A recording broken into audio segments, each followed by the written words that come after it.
নীলফামারীতে আবার 19 জন পেয়েছে রোহিঙ্গা ভোটার। এরা রোহিঙ্গা, কিন্তু কক্সবাজারে একটা কড়াকড়ি দেখছে। নীলফামারীতে গিয়ে চেয়ারম্যান সার্টিফিকেট নিয়ে তারা ওখানে এনআইডি ফ্যানারি মারিয়ে এগুলো করে ফেলেছে আগে। অবশ্যই নিব, বাড়ি বাঁধা অবশ্যই নিব। আমি তো এর মধ্যে নীলফামারীতে আবার 19 জন পেয়েছে রোহিঙ্গা ভোটার। নীলফামারীতে 19 জন হয়ে গেছে তো নীলফামারীতে। এরা রোহিঙ্গা, কিন্তু কক্সবাজারে একটা কড়াকড়ি দেখছে। নীলফামারীতে গিয়ে চেয়ারম্যান সার্টিফিকেট নিয়ে তারা ওখানে এনআইডি ফ্যানারি মারিয়ে এগুলো করে ফেলেছে আগে।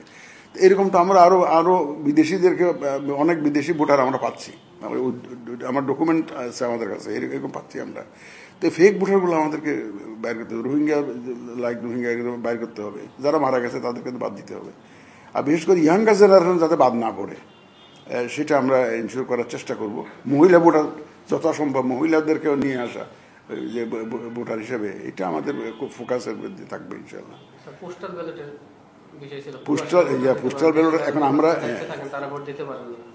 সেটা আমাদের বিবেচনায় আছে। দুইটা বিষয়, এক্সপাট্রিয়েট, আমাদের মাননীয় প্রধান উপদেষ্টা বলেছেন বিদেশিদের ভোট কিভাবে নেওয়া যায়। আমরা বিভিন্ন দেশের অভিজ্ঞতা জানার চেষ্টা করছি, তারা কিভাবে করছে জিনিসটা। আমাদের বাস্তবতাও দেখতে হয়, যে শুধু বল না, কি কি রিয়ালিটিস, কি কি প্রবলেমস, কি কি সুবিধা অসুবিধা, সব কিছু দেখে আমরা প্রবাসীদেরকেও নিয়ে আসবো। আর যে যারা ইলেকট্রাল প্রসেসে থাকে, যারা pulling officer, presiding officer, assistant presiding officer বা পুলিশ বাহিনীর সদস্য, আইন শৃঙ্খলা বাহিনীর সদস্য যারা ডিউটিতে থাকে, তারা ভোট দিতে পারে না, তাদের বিষয়টাও আমরা বিবেচনায় রাখতেছি। এটা দরকার হলে পোস্টাল ব্যালট হোক, যেভাবে করলে তাদেরকে ভোট দেওয়ার একটা ব্যবস্থা করতে পারি, এটা আমাদের বিবেচনায় আছে।